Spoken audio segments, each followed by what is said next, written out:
खुदा जलाली बाबरकत बेब रहीम और जलील मुझे बड़े मीठे नाम में आप सबको सलाम। हालेलुया। दोस्तों मैं खुदा का शुक्र अदा करता हूँ कि एक बार फिर से खुदा ने मुझे आपके सामने खड़ा किया ताकि जिंदा खुदा का पाक सुकन, जिंदा खुदा की दोधारी तलवार, जिंदा खुदा के मुंह का कलमा, जिंदा खुदा के मुंह का कलाम आपके सामने पेश करूं। खुदा का वो कलाम जो दोधारी तलवार से भी ज्यादा तेज है, खुदा का वो कलाम जो बंद बंद कूदे कूदे में से होकर गुजर जाता है, खुदा का वो कलाम जिसके बारे में लिखे इब्तिदा में कलाम था, कलाम खुदा के साथ था, कलाम ही खुदा है। खुदा का वो कलाम जब ये कलाम है खुदा हमारी हड्डियों में आता है, हम मर जाते हैं, हमारी हड्डियां सामने होती है, तो याद रखिएगा गैर कौम के नामख्तून फौजी जब उस हड्डियों से लगते हैं तो वो जिंदा हो जाते हैं। खुदा का वो कलाम जिसके बारे में लिखे तो अपना कलाम नाजिल करता और शिफा बख्शता है। खुदा का वो कलाम जो सोने चांदी के सिक्कों से भी ज्यादा कीमती है। तो मैं चाहता हूं खुदा बाप के लिए, यीशु मसीह के लिए, खुदा रूह कुदुस के लिए, खुदा की पाक शरीयत, खुदा के पाक फजल, तहरीरी खुदा बाइबल मुकद्दस के लिए एक बार जोरदार तालियां। ठंडिया नहीं जरा दाब के बचाओ।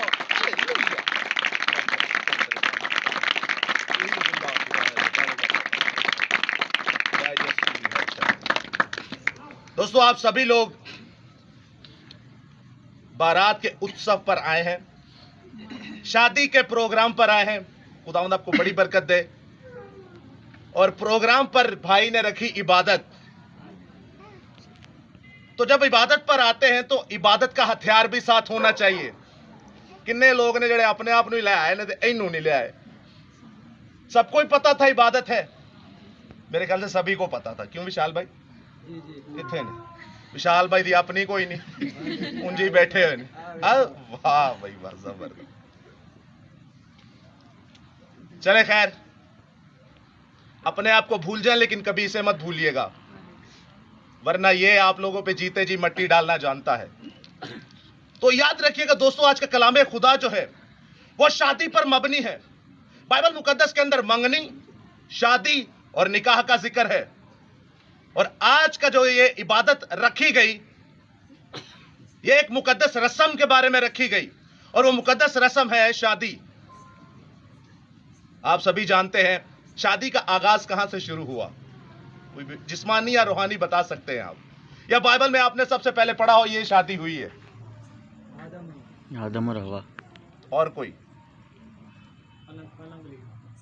काना गलील के अंदर, न्यू टेस्टमेंट में, नए अहदनामा में, जबरदस्त वहां पर शादी थी।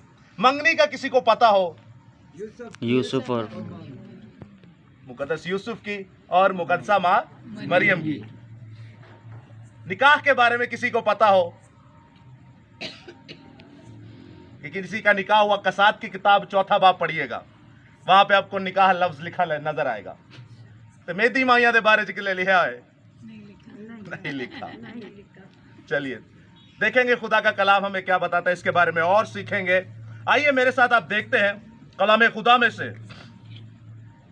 मुकद्दस मूसा की मुआरफत लिखी गई बाइबल मुकद्दस की पहली किताब, पैदाइश की किताब, उसका 43वां बाब और उसकी 30वीं आयत। गौर से दोस्तों सुनिएगा इस इस्तबाक में क्या लिखा है। तब यूसुफ ने जल्दी की क्योंकि भाई को देखकर उसका जी भर आया और वो चाहता था कि कहीं जाकर रोए। सो वो अपनी कोठड़ी में जाकर वहां रोने लगा। दूसरी आयत मुकद्दसा हम देखेंगे, हमेशा की तरह 2 आयतें मुकद्दसा होती हैं और दोनों आयतें मुकद्दसा जो है आपस में पैचअप करती हैं। ये जो हमारे एक्टिव चैटर्स हैं, यहाँ जो खुदावन के लोग हैं जो हमारे साथ अटैच हैं, उन्हें पता है अच्छी तरह कि 2 आयतें मुकद्दसा का मतलब क्या होता है। सबसे पहले हम देखेंगे दूसरी आयत मुकद्दसा, हम देखेंगे सेकंड टाइम मुकद्दस पौलुस रसूल की मार्फत लिखा गया करंथियस के नाम का पहला करंथियों उसका 11वां बाब और उसकी 11वीं से 12वीं आयत में कुछ यूं लिखा है। इस इस्तबाक को दोस्तों गौर से सुनिएगा कि यहां क्या मरकूम है। तो भी खुदावन में न औरत मर्द के बगैर है और न मर्द औरत के बगैर, क्योंकि जैसे औरत मर्द से है वैसे ही मर्द भी औरत के वसीला से है, मगर सब चीजें खुदा की तरफ से हैं। कलाम खुदा का पढ़ा सुना समझा और कबूल किया जाना हम सबों के लिए बाइस से बरकत का सबब हो। खुदा का शुक्र हो, आमीन। दोस्तों आपने खूबी कलाम खुदा को सुना, पाक सुखन को सुना। पहली आयत मुकद्दसा कुछ यूं है, मुकद्दस यूसुफ के सामने जब उसके बहन भाई, जब उसके भाई सारे एक्सपोज हो जाते हैं तो वो इस तरह परेशान हो जाता है, एक तो खुशी के आंसू और दूसरे दुख के आंसू, और जाता कहां पे है? काल कोठरी के अंदर। और ये कोठरी कोई नए अहदनामा का, याद रखिएगा, कलाम नहीं है। अक्सर हम कहते हैं जब तू रोजा रखे तो ऐसे रख के पोशीदगी में रख, तेरा बाप और तू सिर्फ जानते हो, ताकि वो तुझे पोशीदगी में बदला दे। और जब तू दुआ करे तो काल कोठरी में जाकर दुआ कर। ये सुनहरियों की बात की जा रही है, और ये काल कोठरी हमें पुराने अहदनामा में नजर आती है। आपने एक सीन सुना होगा, एक किस्सा सुना होगा बाइबल मुकद्दस के अंदर, जब मुकद्दस यसाया हिजकिया को कहते हैं, हिजकिया बादशाह को, कि तू आज ही मर जाएगा, तो वो एक दीवार की तरफ मुंह करके रोना शुरू हो जाते हैं। खुदावंद उसकी 15 साल उम्र बढ़ा देता है। वो कहता है साया 10 कदम पीछे जाएगा, वो कहता है साया 10 कदम पीछे नहीं, बल्कि सूरज को बोल जरा घूम के आए, उसी वक्त ये 10 कदम साया आगे होना चाहिए। याद रखिएगा, वो जो दीवार की तरफ मुंह करके रोया था वो कोई ऐवी दीवार नहीं सी। कलाम खुदा में लिखा है कि जो यरूशलेम की तरफ या हैकल मुकद्दसा की तरफ मुंह करके भी दुआ करेगा, मैं उसकी भी दुआ सुन लूंगा। ओके, ये पुराने अहदनामा में बहुत ही खूबसूरत हमें सुनहरी अल्फाज और जुमले मिलते हैं। हर एक चीज का एक मकसद बताया गया है खुदा ने। और जब न्यू टेस्टामेंट में हम पढ़ते हैं कि मर्द औरत के वसीला से है और औरत मर्द के, और इनके बगैर कुछ भी नहीं है, ये एक दूसरे के लिए। इसी के नीचे जब आते हैं तो कहते हैं ये भेद तो बहुत बड़ा है। ये भेद खुदावंद और कलीसिया के मुताबिक लिखा गया, खुदावंद और कलीसिया के लिए यह भेद लिखा गया। अब खुदावंद और कलीसिया एक मर्द और औरत और शौहर और बीवी की हैसियत बयान करती हैं। आपने अक्सर सुना होगा यीशु मसीह हमारे शौहर हैं और हम उनकी बीवी हैं, और हमने सिंगार कर लिया है और अब हमारा दूल्हा हमें लेने के लिए आएगा। मुकाशफा की आयतों में जब आप पढ़ते हैं, उसके बाद जब आप देखते हैं कि पुराने अहदनामा के अंदर मुकद्दस यूसुफ जो है वो काल कोठरी में गए और जिंदा खुदा के आगे दुआएं कर कर के रोए, खुदा से बातें भी करता रहा और रोता भी रहा। और नए अहदनामा के अंदर जो खुदावंद हमें बताना चाह रहा है वो ये है कि ये भेद तो बड़ा है, मर्द और औरत, शौहर और बीवी का, लेकिन ये खुदावंद यीशु मसीह और कलीसिया के बारे में भी कहा जाता है रूहानी तौर पर। अब मैं आपसे एक सवाल पूछता हूं छोटा सा, आपने इन दोनों आयतों को मैच करके क्या सोचा? एक बंदा कालकोठरी में गया और दूसरा शौहर और बीवी खुदावंद की एक तशबीह बयान करती हैं। आपको बता तो सुनिएगा, जो खुदावंद ने मुझे दिया है मैं आप तक पहुंचाए देता हूं। खुदावंद यहां पर फरमा रहा है, कितने लोग ने जो डेली बाइबल पढ़ देने? एक और सवाल हाथ खड़ा करके जवाब दे सकते हैं? 1 2 3 पाइया जो कोई भी नहीं, माओ में से ही है सारे। विशाल जदों दा तुए थे आया तू गया। खैर, उसके बाद जब आप देखते हैं दुआ हर रोज कौन करता है? डेली, किसी भी वक्त। जय मसीह की, जय यीशु की, खुदावंद आपके साथ हो। अब यहां पर खुदावंद जो बताना चाह रहा है वो ये है कि जब आप मुसीबत में होते हैं या जब आप किसी तंगी तकलीफ के अंदर होते हैं, तो आपका और मेरा जो ब्रेकअप हो चुका है, ब्रेकअप आप सभी जानते हैं, जो आजकल के लड़के लड़कियां ने जिन्हें चौही भी गुजर चुके हैं, ब्रेकअप हो जाता है, जुदाई हो जाती है आपके खुदा से गुनाह के वसीला से। और याद रखिएगा, कायनात में सबसे बड़ा गुनाह वो है जो 24 घंटे में एक बार कम से कम बाइबल नहीं पढ़ता और जो 24 घंटे में एक बार कम से कम दुआ नहीं करता। यह सबसे बड़ा गुनाह और यह रूह के खिलाफ गुनाह, और इसकी मुआफी नहीं है। अब जब आप ये काम करते हैं तो आपका पैचअप नहीं बल्कि आपका ब्रेकअप, आपके अंदर जुदाई आ जाती है खुदा की, खुदा से और आपसे। आप दोनों के अंदर जो फासला होता है वो जुदाई का होता है। अब ब्रेकअप को पैचअप में बदलने के लिए आपको जाना पड़ता है काल कोठरी के अंदर, खुदावंद से मुआफी मांगने के लिए, खुदावंद से राबता कायम करने के लिए। और जब आपका राबता कायम हो जाता है तो कुरान की किताब में लिखा है कि मर्द औरत के लिए और औरत मर्द के लिए, शौहर बीवी के लिए और बीवी शौहर के लिए। सो दोस्तों, आगे ही लिखा है ये काम, ये वसीला हमें बताया जाता है खुदावंद यीशु अल मसीहा और कलीसिया के बारे में। यानी कि जब आप खुदावंद से पैचअप कर लेते हैं, जब आप खुदावंद के साथ मैच हो जाते हैं, जब आप खुदावंद से तौबा करके खुदावंद के हुक्मों पर चलना शुरू हो जाते हैं, खुदावंद के कलाम पर चलना शुरू हो जाते हैं, तो तब खुदावंद से आपका पैचअप हो जाता है, आप खुदावंद के साथ जुड़ जाते हैं, क्योंकि आप खुदा की बीवी बन जाते हैं और खुदावंद आपका दूल्हा, आपका शौहर, आपका चरवाहा और आपका बाप बन जाता है और आपका दोस्त और आपका भाई भी बन जाता है। जिन्हें लोगों ने आज तक बाइबल नहीं पढ़ी वो पढ़ना शुरू हो, वरना हमारा खुदा नस्लों को मारता है। और जिन्हें लोगों ने कभी दुआ नहीं की थी वो भी दुआ करना शुरू हो। बाइबल पढ़ने का मतलब है खुदा को पढ़ना। खुदा को पढ़ेंगे तो खुदा को जानेंगे। हमारा खुदा बाप कैसे है, बेटा कैसे और रूह कुदुस कैसे है, उसकी कुदरत के बारे में जानेंगे, उसकी मोहब्बत के बारे में जानेंगे, उसके मुहिब होने के बारे में जानेंगे, उसके विशाल होने के बारे में जानेंगे। और दूसरी तरफ जब दुआ करेंगे तो आपका राबता खुदा से हो जाएगा। दुआ का मतलब है खुदा से बातें करना। आज हमारे घरों में जो प्रॉब्लम्स हैं वो इसी वजह से हैं। ना तो ही दुआ करने तो ना ही खुदा नु पढ़ने। तो मैं आपके सामने इस कलामे खुदा को पेश करने को हूं, जो कि आज शादी का उत्सव है, शादी का एक प्रोग्राम है। ये मुकद्दस, निहायत ही मुकद्दस प्रोग्राम, ये निहायत ही मुकद्दस साडी नजर च नहीं हुंदा। साडी नजर च शादियां ते की हुंदा ही जानने बेहतर। लेकिन जब आप कौम बनी इसराइल को देखते हैं, इनकी हिस्ट्री की किताबें पढ़ते हैं, या फिर आज भी यहूदियों की इसराइल के अंदर कोई शादी निकाल के देख लीजिए, वो दो काम करते हैं, एक रोजा रखते हैं और दूसरा तौबा करते हैं गुनाहों से। रोजा रख के तौबा करने का मकसद पता क्या है? वो ये सोचना शुरू हो जाते हैं कि जब दो जोड़े को हम एक करने लगे हैं तो यह जिंदा खुदा की हजूरी है। उनके दिमाग के अंदर क्या आता है? उनके दिमाग के अंदर आता है कि ये दुनिया जो है अब आगे अदन बन चुकी, अब हमारा जिंदा खुदा आएगा।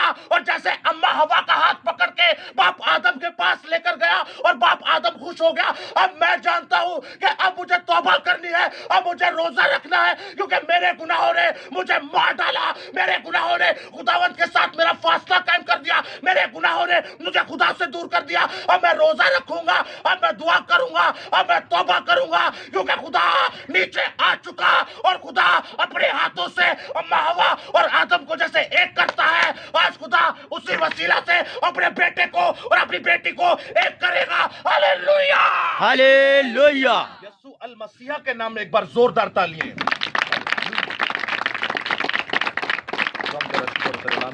खुदावंद यहां पर समझाना यह चाह रहा है कि जब शौहर और बीवी एक हो जाते हैं तो तुम्हारा मेरा रिश्ता कायम हो जाता है।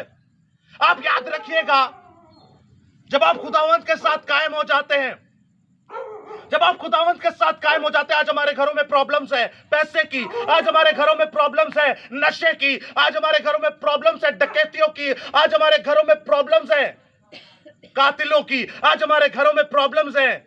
मैं कातिलों का नाम इसलिए ले रहा हूं, आज जिंदा खुदा ने इसी साल के अंदर हमें कातिलों में इस्तेमाल किया और उन्होंने यीशु के नाम में बपतिस्मा लिया, जिन पे 302 के कत्ल के केस चल रहे हैं।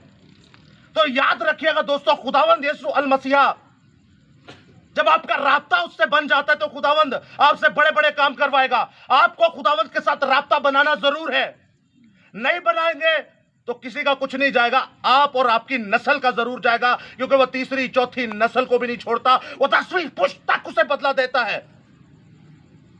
खुदावंत के साथ जब आप पैचअप कर लेते हैं, जब खुदावंत के साथ आप एक हो जाते हैं, तो याद रखिएगा खुदावंत आपके सामने आके खड़ा हो जाता है। आप रातों को खुदावंत को पुकारेंगे, खुदावंत को ललकारेंगे। खुदावंत यशायाह 57 के मुताबिक कहेगा, ऐ मेरे बेटे तू क्यों चिल्लाता है, मैं तेरे पास हूं। कैसे? जैसे झील के अंदर सारे खुदावंत के शागिर्द थे और यीशु सामने पानी पर चलता हुआ आता है, उन्हें याद आया ये तो वही पैदाइश वाला खुदा है जिसकी रूह पानियों पर जुम्बश करती थी। आज ये जिस टाइम में आ गया पानी पर जुम्बश करता, तो पतरस कहता है मैं भी चलना चाहता हूं पानी पे। यीशु 2 लफ्ज बोलता है, आजा। और जब वो गया और इधर से परेशानियां, इधर से तकलीफें आई, यीशु से उसकी डायरेक्शन भटक गई, तो वो मरना शुरू हो गया।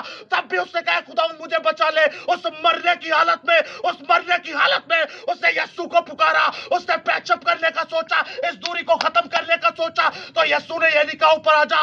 आपका यीशु, मेरा यीशु हमारे गुनाहों में हमें होते हुए झुक जाता है और झुककर हमें बचाता है, ताकि मेरा बेटा जिंदा हो जाए, मैं झुक जाऊं और ये उठ जाए। Hallelujah, hallelujah. खुदावंद आपसे बड़े बड़े काम लेने को है दोस्तों। आप अपनी जिंदगी सुधार लीजिए, खुदावंद के साथ पैचअप कर लीजिए, खुदावंद के साथ जुड़ जाइए। आप खुदा की कलीसिया हैं, आप खुदा की बीवी हैं, आप खुदावंद यीशु अल मसीहा के लिए श्रृंगार करके बैठे हैं। याद रखिएगा, खुदावंद जब फरमाता है कि मैं तुम्हारा शौहर हूं, मैं तुम्हारा चरवाहा हूं, मैं तुम्हारा बाप हूं, मैं तुम्हारा उस्ताद हूं, मैं तुम्हारा सरदार काहिन हूं और मैं ही तुम्हारा दोस्त हूं, तो खुदावंद हमसे बड़े बड़े काम लेने को है।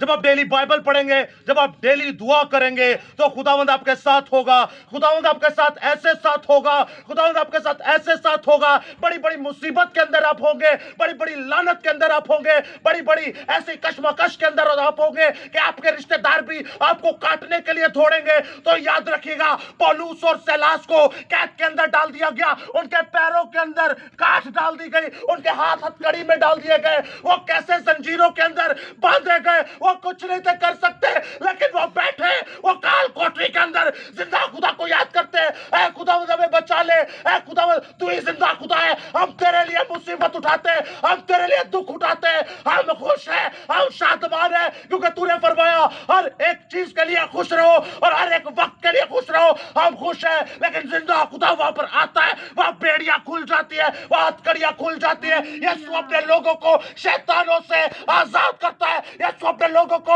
मुसीबतों से आजाद करता है, यीशु अपने लोगों को बीमारियों से आजाद करता है, यीशु अपने लोगों को लानतों से आजाद करता है और यीशु उस कैद खाने को इबादत खाना बना देता है। Hallelujah, hallelujah. यीशु के साथ पैचअप के लिए एक बार जरा जोरदार तालियां। हालेलुया।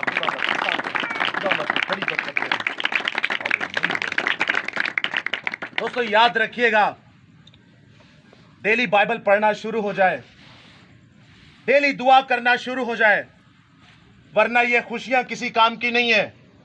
ये माँ बाप बहन भाई ये आपको कुछ भी नहीं देंगे। आमोस नबी की किताब में लिखा है, तब तुम 7 समुंदर पार जाओगे, मैं लोगों के नरसिंगे बंद कर दूंगा, तब हमें पता चलेगा कि असल चीज तो खुदा का कलाम है, असल चीज तो दुआ है। याद रखिएगा, जब डैनियल नबी को जब शेरों की मांद में डाला गया, उसका खुदा के साथ राब्ता देखिए। इतनी बड़ी मुसीबत ना कभी आप पर आई ना मुझ पर आई, और वो ऐसे शेर थे, जब आप इंसाइक्लोपीडिया पे मालूम करते तो वो 8 से ज्यादा शेर थे, तकरीबन 8 से 10 शेर थे। और उनकी जब आप नेचर को पढ़ते हैं तो बाइबल में लिखा है, दानियल के बाद जिनको फेंका गया बीवी बच्चों समेत, उनको हवा में उन्होंने चकनाचूर कर दिया, हवा के अंदर उनकी हड्डियों को वो चट कर गए। इतने भूखे और इतने खतरनाक हैवान। और दानियल को कहा जाता है कि दानियल, अब जरा तू अपने खुदा से क्या कर ले, ब्रेकअप कर ले और इस मूर्ति को क्या कर ले, सिजदा कर ले। दानियल को पता था कि अगर मैं मूर्ति को सिजदा कर देता हूं तो मेरा खुदा मुझे छोड़ देगा। जानते बच जाती, जानते बाची जानती, मूर्ति को सिजदा कर लेता तो जान बच जाती। लेकिन याद रखिएगा दोस्तों, दारा मादी फारस, दारा बादशाह ने कहा, ये तो मैं कानून बनाकर खुद फंस गया। ये दारा खुदा का ऐसा सूरमा जो पूरी दुनिया का बादशाह, और वो कहता है दानियल तो मेरे दिल का अजीज है, लेकिन मैं अपने बनाए हुए कानून में चंद लोगों की साजिश की वजह से फंस गया। अब इसको डालना तो पड़ेगा। शेरों की मान में भी डाल दिया। पूरी दिन रात परेशान, गैर कौम का बादशाह दिन रात ऐसी परेशानी में था, ना उसने साज बजवाए, ना उसने किरना बजवाया, ना उसने बांसुरी बजवाई, किसी किस्म का साज नहीं बजवाया उसने। परेशानी का मोमेंट, बहुत ही परेशान था वो बंदा, था गैर कौम से, लेकिन जिंदा खुदा की कुदरत को जानता था। अब जब शेरों की मांद में डाल दिया, पत्थर बंद कर दिया, तो जिन्हों पंजाबी च सरगी वेले कहते ने, उन्हें क्या सजा खत्म हो चुकी, हटाओ जी पत्थर। दानियल के सामने यह शर्त रखी गई, अगर तुम मूर्ति को सिजदा नहीं करता तो जिंदा खुदा के सामने तुझे मार दिया जाएगा, शेरों की मांद में डाल दिया जाएगा। अब हुआ कुछ यूं कि ना तो उसने सिजदा किया, अब हाथों से मौत जाने लगी, हाथों से जिंदगी जाने लगी और मौत करीब आने लगी। आज आप पर और आप बाइबल क्यों नहीं पढ़ रहे डेली? क्या मसला, तकलीफ क्या आपको? कार बना रहे हैं, की बना रहे हैं? अबे घर तू बना रहा है, तू नौकरियां कर रहा है, नोट कमा रहा है, तुझे पता नहीं तुझे पैसा किसने दिया, तुझे पता नहीं ये घर किसने दिया, अरे तुझे पता ही नहीं है। यहां पे ये सारे सूरमा बैठे हुए हैं, कोई भी नहीं पढ़ता बाइबल। खुदा का वास्ता है, अपने घरों के हाल देखें, मैं भी अपने घरों के हाल देखूं। मैं तो वे के हुन पढ़न लग गया, तो तुसी भी पढ़ लो।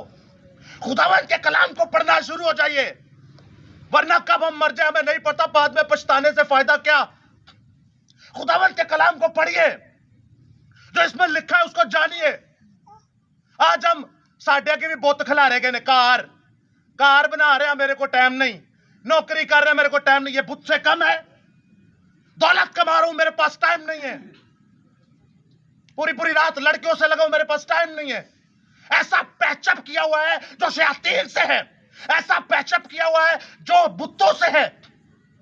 ये रूहानी बुत है दोस्तों, जो आपको नजर नहीं आते, लेकिन आपकी जिंदगी को भ्रष्ट कर देते हैं, आपकी जिंदगी का सत्यानाश कर देते हैं। आपकी जिंदगी के अंदर नशे का बुत है, आपकी जिंदगी के अंदर कत्लो गारत का बुत है, आपकी जिंदगी के अंदर गालियों का बुत है, आपकी जिंदगी के अंदर मां बाप की नाफरमानी का बुत है।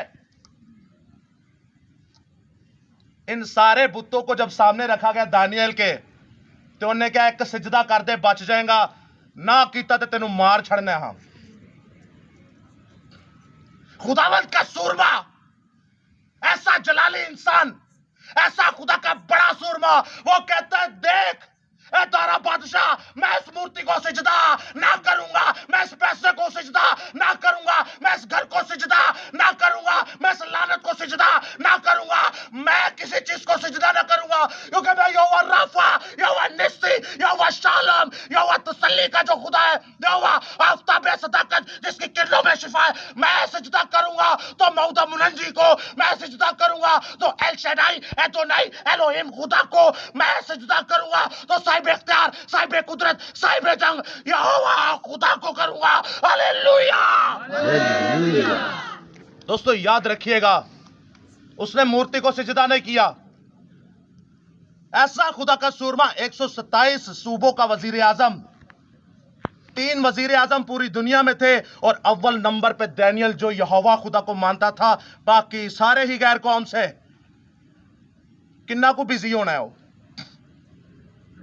पूरी दुनिया का वजीर आजम, एक मुल्क का नहीं, किन्ना को बिजी होना है। अरे सर बाल खोजने की भी टाइम नहीं है, बाला खुरकन का भी टाइम नहीं है, लेकिन वो खुदा का सूरमा दिन में 3 बार खुदा की इबादत करता था। कौम बनी इसराइल का सबसे बड़ी कौम का बादशाह दाऊद नबी दिन में 7 बार खुदा की इबादत करता था। असी उन्हें नाल बिजी तो नहीं है ना, तो याद रखो फिर ना भी उन्होंने लिया जाता है, साढ़े ना किथे ले जाते हैं सानू पता है। खुदा के नाम को पढ़िए, यह खुदा का कलाम, यह खुदा का सूरमा जो था दानियल, ये कलाम को अपने दिल में रखे हुए था। और जब खुदा का कलाम दिल में आ जाता है तो कलाम खुदा ज़बूर की किताब में फरमाता है, तेरा कलाम मैंने अपने दिल में रख लिया ताकि तेरे खिलाफ गुनाह ना करूं।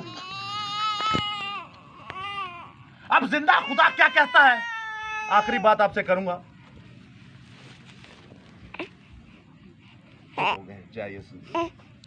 अब सुनिएगा गौर से, खुदावंद क्या फरमाता है।